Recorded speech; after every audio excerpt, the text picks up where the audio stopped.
Buenas tardes. Después de la guía que tienen como un anexo, van a encontrar al final de la guía justamente todo lo que tiene que ver con cuestiones matemáticas que vamos a utilizar en todo el año. Vamos a empezar con fuerzas. Es decir, para empezar con fuerzas tenemos que describir primero cómo una fuerza es representada en el espacio, y esto está dado por lo que se denominan vectores. Es decir, un vector es la forma en la que uno tiene la manera de representar una fuerza en el espacio. Ahí tienen en la figura un eje cartesiano con el que después vamos a trabajar, y en el cual uno puede describir cómo se mueven las fuerzas dentro de este eje. Los ejes pueden ser bidimensionales o tridimensionales en el caso de que uno tome una partícula que se mueve en el espacio. Bien, para poder describir primero lo que es un vector, tenemos que hablar de que hay dos tipos de magnitudes: escalares y vectoriales. Una magnitud escalar se puede solamente determinar por una medida, es decir, una magnitud o un módulo, y luego una unidad correspondiente. Por ejemplo, la longitud la vamos a medir en metros. También se puede medir en centímetros o se puede medir en otra unidad como kilómetros, por ejemplo, ¿sí? La masa, la unidad de masa es el kilogramo. Y fíjense que solamente es un número y la unidad correspondiente. Después vamos a hablar de lo que son cifras significativas. Fíjense que la primera medida, la longitud, tiene 4 cifras significativas, y la segunda también tiene 4 cifras significativas, a pesar de que solamente la primera tiene 2 dígitos antes de la coma y la demás tiene uno solo. La densidad también se puede medir como la relación entre la masa y el volumen, es decir, entre lo que vamos a ver ahora, lo que uno puede decir que son magnitudes escalares, que uno las puede tomar de forma intensiva o extensiva, ¿sí? Fíjense que la densidad es una magnitud intensiva, se mide a través de dos magnitudes extensivas como la masa y el volumen, y acá está hablando que la densidad es de 3,4 gramos por cada centímetro cúbico. Ahí la barra que divide la parte inferior está diciendo por cada cuánto, ¿sí? Por cada centímetro cúbico yo tengo 3,4 gramos, en este caso podría ser de un gas.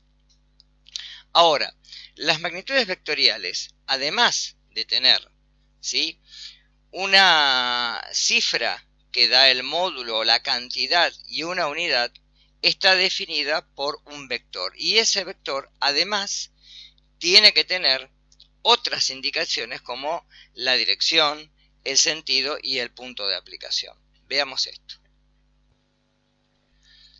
Ahí tienen, características de un vector.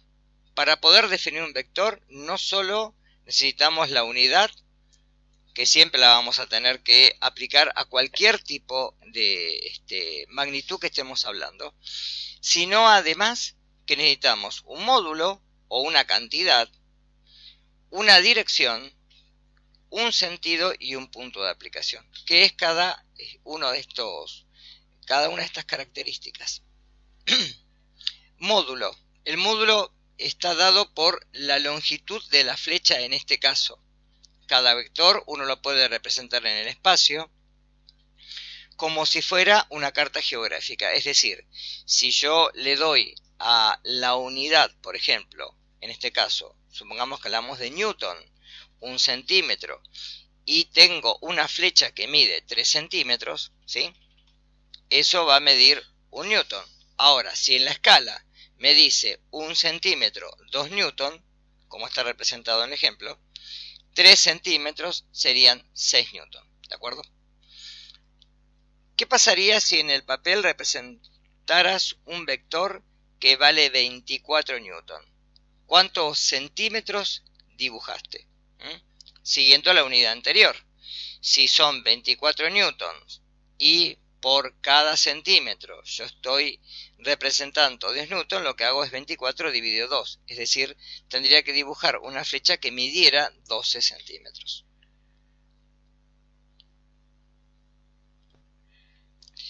Dirección. La dirección es una línea imaginaria por la cual ese vector me está indicando que se está desplazando. Si el vector forma directamente ángulos y ese ángulo es de 0 grado, estaría haciéndolo sobre la horizontal. Dependiendo de la inclinación que ese vector haga con la horizontal, puede medir 30 grados, 47 grados, 90 grados estaría sobre la vertical. Si pasa la vertical, ya sería un ángulo de tipo obtuso, es decir, 130 grados. Y dependiendo del ángulo va a ser hacia donde esté apuntando el vector. Fíjense que la unidad del sistema internacional es el radián. Nosotros estamos midiendo en grados, ¿sí? El radián habla de las veces que el vector está formando sobre esa circunferencia que está medida en radianes. Sentido. El sentido es la punta hacia donde está dando la flecha que se mueve ese vector. Acá tienen un sentido ascendente, un sentido descendente. El sentido ascendente está hecho en un ángulo de 45 grados hacia la derecha y el sentido descendente está haciéndolo hacia la izquierda, en un ángulo que lo separa 45 grados de la vertical, o fíjense cuántos serían 360 grados menos 45, dependiendo del ángulo que quieran representar. La flecha que está en el sentido inferior está marcando sobre la horizontal, es decir que el ángulo es de 0 grados. Esto después tienen que repasar trigonometría para ver justamente en el sentido cartesiano cómo se mueven seno y coseno, para entender justamente el signo que le van a poner al ángulo. Punto de aplicación. El punto de aplicación es donde se realiza o donde se aplica la fuerza.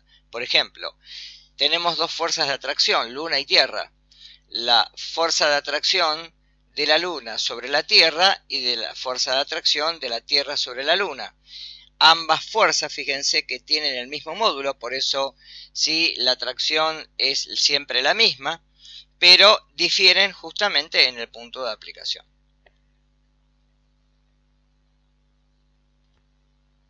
Ahí tienen ejemplos, un chico que está haciendo la fuerza sobre una pared, la fuerza que ejerce el viento sobre el árbol, pero a veces, además el árbol tiene un peso que lo ejerce como una fuerza gravitatoria hacia la Tierra, y una caja en reposo que tiene dos fuerzas, una fuerza que es la fuerza de gravedad, es decir, el propio peso que la está atrayendo sobre la Tierra, pero además una fuerza de sustentación que ejerce la mesa sobre la caja, que vamos a denominar de cualquier superficie sobre un objeto que se denomina fuerza normal, ¿de acuerdo?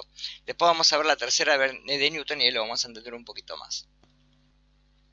Ahora, antes de seguir, ¿en qué unidad vamos a medir fuerzas? La unidad que utilizamos normalmente es el Newton. El Newton se describe como la fuerza que se aplica sobre una masa de 1 kilogramo, midiéndola con una aceleración de 1 metro por segundo cuadrado. ¿Sí? Después vamos a ver unidades de aceleración y vamos a ver que la aceleración se mide en metros por segundo cuadrado. Esto cuando lleguemos al capítulo de cinemática.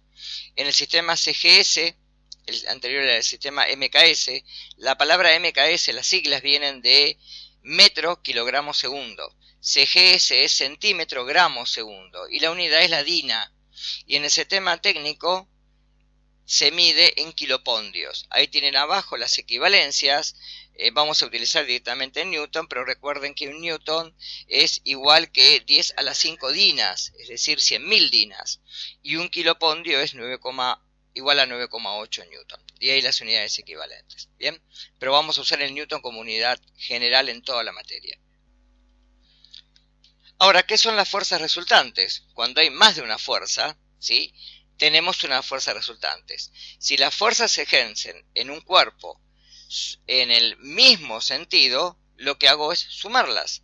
Si en cambio las hago en distintos sentidos, las resto. Ahora, ¿qué pasa si los sentidos no están dados sobre la misma dirección? Ahí vamos a ver que la fuerza resultante va a depender del ángulo y de la magnitud o el módulo de cada una de las fuerzas. Por ejemplo, ahí tenemos composición de fuerzas. Esas fuerzas las ejercen los dos hombres sobre el mismo bote y lo traccionan sobre una fuerza resultante dirigiéndolo en sentido, por ejemplo, contrario a la corriente. Una forma de sumar fuerzas es gráfica, es decir, podemos tener varias fuerzas, lo que hacemos es trasladar la primera fuerza, la segunda la trasladamos donde termina la primera y seguimos el sentido y la dirección y luego trasladamos la tercera. La fuerza resultante va a estar dada desde el punto de origen de la primera fuerza y el punto de culminación de la tercera. Estos métodos pueden ser, si son dos, obviamente el método del paralelogramo, porque son dos fuerzas solas, y si no es el método del polígono, porque son más de unas fuerzas y obviamente la figura que forman va a depender del sentido y la dirección de cada una de ellas, ¿sí? En forma numérica, directamente lo que hacemos es sumar los módulos, si están dadas en la misma dirección, o restarlos, o operaciones más complejas que vamos a ver después que las podemos trasladar hacia un eje cartesiano. Misma dirección y mismo sentido. Directamente las sumamos. Ahí tienen un ejemplo, una fuerza F1 de 10 Newton, una fuerza F2 de 8 Newton. La resultante obviamente es una fuerza de 18 Newton y la dirección es la misma de las fuerzas F1 y F2. Si la misma dirección pero los sentidos es contrario, es lo mismo restarlas o directamente decir que F2 ahora es negativa porque se dirige en sentido contrario. Ahora el resultante sería de 2 Newton porque hacemos 10 menos 8. Ahora, podemos descomponer una fuerza. Supongamos que tenemos la fuerza F en el espacio y tenemos un ángulo alfa con la horizontal. Lo que podemos hacer es descomponer las fuerzas en una fuerza en el eje X y otra fuerza en el eje Y.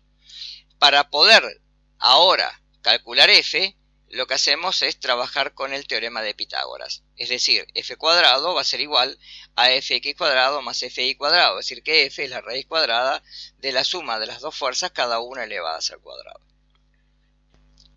Para poder calcular el ángulo ahora, o sea, recomponer alfa, lo que hacemos directamente es calcular la tangente de alfa y esto, el arco tangente, nos daría directamente el ángulo alfa. Recuerde que la tangente de alfa siempre es el seno sobre el coseno, es decir, Fi sobre f de x. Dependiendo de cómo se den esas fuerzas en el espacio, podemos calcularle signos, ponerle signos. Fíjense que en el primer caso ambas son positivas, pero en el segundo, justamente, la fuerza que está en X es negativa, entonces directamente se dirige en sentido contrario. Un ejemplo. Supongamos que queramos calcular la componente rectangular de esa fuerza. Como sabemos que el coseno de alfa es f de x sobre f de y, la fuerza en x sería directamente f por el coseno de alfa. Lo mismo ocurriría con f de y. El seno de alfa es f de y sobre f, es decir, sobre la fuerza, y f de y sería f por el coseno de alfa.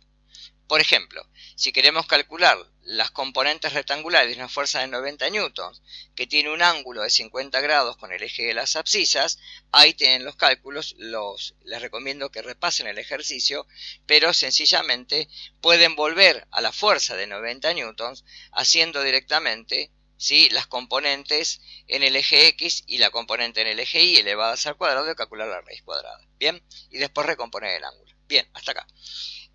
Para la clase que viene, Alan les va a diseñar en una clase que vamos a tratar de hacerla en Zoom con horario y todo, para que ustedes puedan resolver ya más de una fuerza sobre un eje cartesiano, ¿sí? Recuerden repasar, por favor, la unidad de trigonometría de matemáticas de primer año, porque la vamos a utilizar en la primera parte, en toda la parte de estática, en dinámica y también en cinemática. Bien, hasta luego y los invito a tratar de leer la teoría que tienen al principio en la unidad estática. Buenas tardes.